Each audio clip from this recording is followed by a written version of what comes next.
உங்ககிட்ட இருக்கிற பேண்ட்டு லூஸாக இருக்கா, இடுப்பில் போட்ட உடனே கழண்டு வர மாதிரி இருக்கா, அப்போ இந்த வீடியோ உங்களுக்கு தான். ஃபுல்லாக பாருங்கள், அப்போ தான் நான் என்ன சொல்ல வரேன்னு புரியும். ஃபஸ்ட்டு இது போல் பேண்ட்டை விரித்து போட்டுக்கோங்க. சைடில் பாருங்கள், இது போல் உங்களுக்கு எந்த அளவுக்கு வேணுமோ அந்த அளவுக்கு பிடிச்சிக்கோங்க. எவ்வளோ லூஸ் இருக்கோ அந்த அளவுக்கு. நான் இப்போ என் ஹஸ்பண்டோட பேண்ட்டை வந்து தைக்க போகிறேன். சைடில் வந்து நான் இந்த அளவுக்கு தான் பிடிக்க போகிறேன். இப்போ இது போல் மார்க் பண்ணிக்கோங்க. லைட்டாக ஊசியில் நூலை கவுத்துக்கோங்க. நூல் வந்து நல்லா ஸ்ட்ராங்காக இருக்கணும். அப்போ தான் வந்து நம்மளுக்கு ரொம்ப நாளைக்கு நல்லாயிருக்கும். இப்போ நூலை வந்து ஊசியில் ரெண்டு நூலாக கவுத்துட்டு ஊசியை உள்ளே விட்டு கவுத்து எடுத்துக்கோங்க.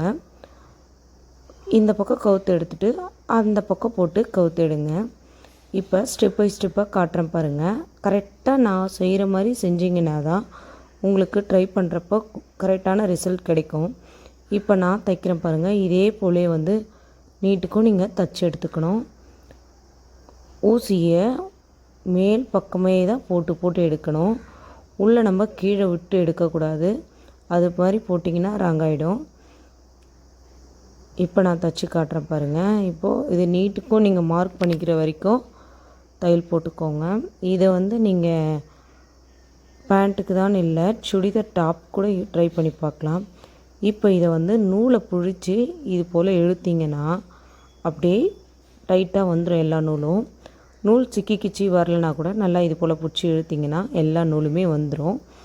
ஃபைனலாக வந்து நம்மளுக்கு பேண்ட்டு எந்த அளவுக்கு நம்மளுக்கு வேணுமோ அந்த அளவுக்கு தைச்சி எடுத்தாச்சு. இப்போ பேண்ட்டு தைச்சதுக்கப்புறமா பார்த்தீங்கன்னா உங்களுக்கு இது போல் தான் இருக்கும்.